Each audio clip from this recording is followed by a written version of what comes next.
Opposition leader Umar Ayub ने बानी PTI से आजादाना माहौल में मुलाकात करने का मुतालबा कर दिया। दावा किया कि इससे हुकूमत की संजीदगी का पता चल जाएगा। सेनेट में कायदे हिज़्ब इख्तिलाफ शिबली फराज ने केसेस में फेयर ट्रायल का हक मांग लिया। वाज़े किया कि पीटीआई रिहाई या किसी रियायत की भीख नहीं मांग रही। आप एक कैमरास और आलात फिट होती हैं और लोग सुन रहे होते हैं, उस माहौल में न खुल के बात की जा सकती है और ये दूर रस इसके नताइज होते हैं।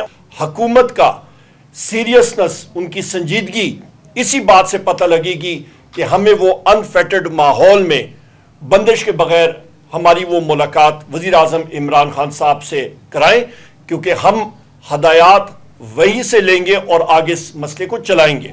पाकिस्तान तहरीक इंसाफ किसी से कोई वो नहीं मांग रही है कि जी आप हमें रियायत दें या आप हमें बगैर किसी चीज़ के आप हमें कोई भीख मांग रहे हैं कि हमें आप रिहा कर दें। हम जो कह रहे हैं कि जो अदालतें हैं उसमें हमें ड्यू प्रोसेस मिलना चाहिए। जो तरीक़ाकार है मुकदमों को आगे ले जाने का, उनको मुकम्मल किया जाए।